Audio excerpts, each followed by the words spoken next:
One of my favorite headlines, Catherine, was after Barack and I won the second term, big headline in the statewide newspaper said, Biden, dash, most popular politician in Delaware, dash, Bo. My dad used to have an expression. He said, you know your success as a father when you turn and look at your child and you realize they turned out better than you. And he did. No, he did. Here's the deal. My son had really very good judgment. And my son truly, truly, truly admired Catherine. He talked about her. He worked with her. They cut from the same cloth. She's Latina. He suffers from being an Irish Catholic. But they have the same value set. That's how I got to know Catherine. That's how I got to know her husband, who's been a great supporter of mine as well. And so, you know, I just want to say at the outset, and I make no bones about it, I made it clear to the Senate Campaign Committee that my overwhelming interest, equally as important as winning the presidency, was making sure that we won back an institution that I had great respect for. That's been lost. It's really has become part of the problem in Washington, the dysfunction in Washington, and it's sad. But it can be returned. And Hillary is going to need a Democratic Senate. She's going to need a Democratic Senate. And look, folks, the two things, my dad used to have an expression. He'd say, the single greatest sin one can commit is the abuse of power. And he meant it. The abuse of economic power, psychological power, physical power. He said the cardinal sin of all those sins, Joey, was for a man to raise his hand to a woman. And he really meant it. That's why I wrote the Violence Against. Everybody thinks I am so passionate about the Violence Against Women Act, which I have spent the bulk of my life working on. Because, you're nice to say that, but they think that maybe my mother was abused. Maybe my passion comes from the fact that one of the women in my family was abused. It came from my father. My father was a graceful, decent man. And you know, the thing that Catherine and my beau had most in common was the reprehensible notions that went with abuse of power. And what we're seeing today, you know, Catherine said she's tired of politicians going to Washington and basically doing nothing. Well, I'm tired of new politicians who want to go to Washington to demean women. I really mean it. I mean this sincerely. You know, I know you all know. No one ever doubts I mean what I say. The problem is I sometimes say all that I mean. But here's the deal, guys. This is totally consistent. His admission of what is the textbook definition of sexual assault, I'm talking about Trump, obviously, is not inconsistent the way which he's abused power all along. Remember when Hillary said in the debate, you stiffed all those workers. He said, maybe I didn't like the quality of their work. This is a guy who sits up, but I mean, it's not just to elicit cheers or boos. Think about how fundamental this is. This guy declared bankruptcy 6 or 7 times, but he never was moved out of that penthouse, which is a palace on the top of the floor, looking over devastated areas of New York who were devastated. This is a guy who said he rooted for the collapse of the housing market because that was good business. He could make money. And to think about this one thing, I'm not joking. Can you imagine any other president in all of American history who would say things like this? I know, I really mean it. Republican or Democrat, can you imagine anyone saying that? So folks, there's a whole lot at stake here. And what we need is, it's not just Trump. There's a number of people who share Trump's views. And they work in the United States Congress. They're there, they're in the Senate, many of them. And they support this notion of abuse of power. The more powerful you are, the more leeway you're supposed to have. Ladies and gentlemen, the thing I love about Catherine and my son Beau and others is that the only reason they're in it is to deal with abuse of power. Look what she did when the banks caused such devastation in Nevada, as much as any state in the nation. How many people do you know and among you who never missed a mortgage payment, but all of a sudden found they were out of their home? They lost every single solitary bit of savings they had. The money they were going to use to send their child to college to borrow against. The money they were going to use to take care of their mom or dad when the other one passed away. The money they counted on for their retirement so that they'd never have to ask their children to sacrifice for them. Think of what happened to all those people. And what did this woman do? And my son Beau and the Attorney General from New York, when we settled with them and we shouldn't have the way we did, they said, not on your life. She went out and sued these banks. She brought in $1.9 billion. That's to give relief to people. Abuse of power. All these damn, I won't. All these folks out there who prey on our children and young girls and traffic them in sex trafficking. What did she do? She changed your law, so now they go to jail when they are there. Think of what she's done with everything about her that's totally different than these other guys. Ladies and gentlemen, look, you have a situation here where, do you ever ask yourself the question, why would the Trump brothers pour $30 million in this state to defeat this woman? The Koch brothers. What would I say? Well, by the way, they are. The Koch brothers. Why do you think they do it? All kidding aside. Why would they do that? Because they know she will not yield to any special interest. They know she will enforce the law.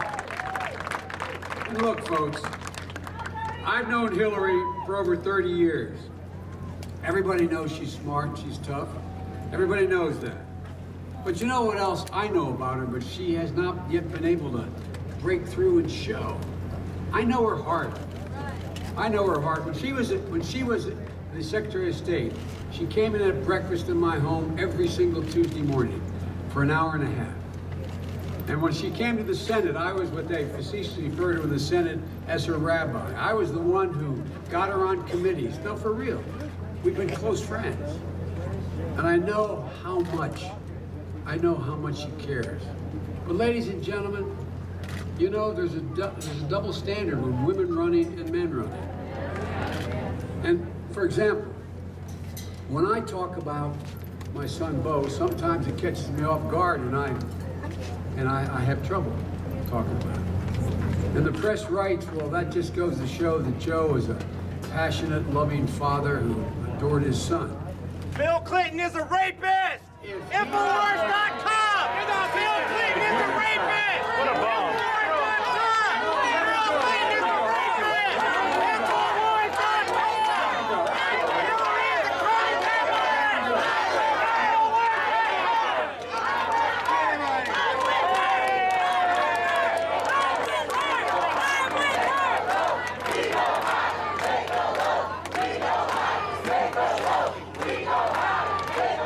Exactly right.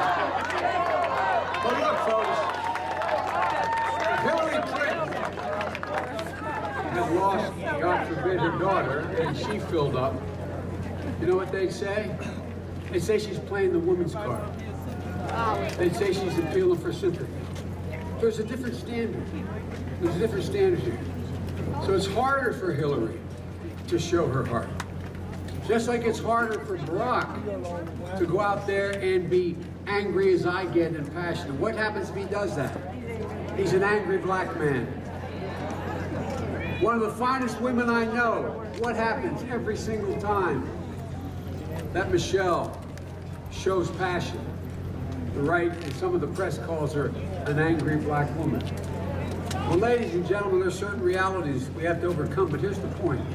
I want you to know, Hillary's going to win. Yeah. But it's not enough. It's not enough to win just because how unqualified her opponent is.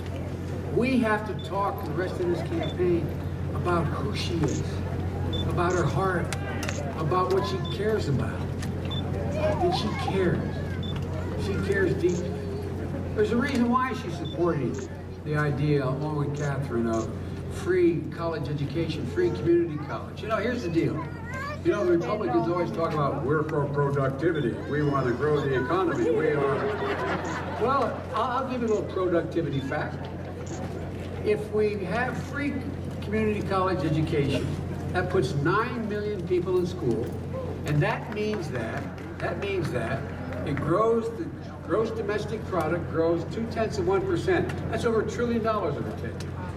Now here's the deal. It costs $6 billion. They say, well, there the Democrats go again. But here's the deal, guys. Right now, in our tax code, per year, there are $1,300,000,000,000 in loopholes. Right now. You just take one of those loopholes that we proposed. It's called stepped-up basis. I'm going to get wonky on you here, but here's what it is. I didn't know what it was because I don't have any money. I have the dubious distinction. When I got sworn in as vice president and did my financial disclosure, the quote, and as my wife is a professor says you can Google it, it said, quote, it's probable no man has ever assumed the office of vice president with fewer assets than Joe Biden. I assume they weren't talking intellectual assets. But here's the deal. Right now, under the law, if you go out and buy $1 million worth of stock and it increases the value of $2 million over 4 years, and you sell it, you got to pay a capital gains tax, less than your regular tax, on that $1 million. You know, but if on the way to sell it, you got hit by a truck, God forbid, and your child inherits, and they sell it the next day, they pay nothing. It's called stepped-up basis. Wealthy people are good people. They're as patriotic as poor folks. But one thing they don't need is more tax breaks. It affects 0.4% of the American public, this stepped-up basis. And guess what? It doesn't generate one bit of growth in the economy, and it costs the federal treasury $17 billion a year. Here's the point I'm making. You can pay for all free community college for 9 million students and reduce the deficit by $11 billion a year at the same time. So here's the point I'm making, man. It's time everybody start paying their fair share. Give the middle class a break. And by the way, let me define what I mean by middle class. You talk to economists, they'll say, well, 52,100, they give you a number. It's not a number, it's a value set. To be middle class is to be able to send your kid to a park in your neighborhood where you know they're going to come home safely. Be able to send them to a high school that if they do well, they can get to college. Be able to own your home and not just rent your home. Be able to, if they get to college, find the money to get them there. Be able to take care of your mom or dad when the other one dies and hope your children have to take care of you. That's middle class. Yes. And it's getting clobbered. Yes. They're getting clobbered. How many of you know people, husband and wife, combined, maybe making $70,000, $80,000 a year? How do they make it when they have 2 kids? How do they send their kid to college? How many conversations went on among your friends this morning when a husband or wife turns at the breakfast table and says to the other, we need a new set of tires? And the other says, you got to get another 20,000 miles out of those tires. We can't do it now. I'm serious. I'm serious. Donald Trump and the Republicans, they don't get it. They have no idea what's being faced out there. So here's the deal. The reason why they're so desperate to make sure this Latino woman who's tough as nails and smarter than you are, they should know. The reason they're so frightened is they know she will not back down. She will fight like hell for all those things that affect people's lives. And by the way, what do? $8 million spent in an ad saying that this woman didn't go out and get those rape kits off the shelf and test them to find out who the rapists were. It costs a lot. I'm the guy that wrote that legislation. I wrote the rape kit legislation. I tried to get the Republican Congress to give us more money to test those kids. I tried to get governors to do it. She worked like hell to do that. Chick Heck voted, yeah, it is Chick. I knew his old man.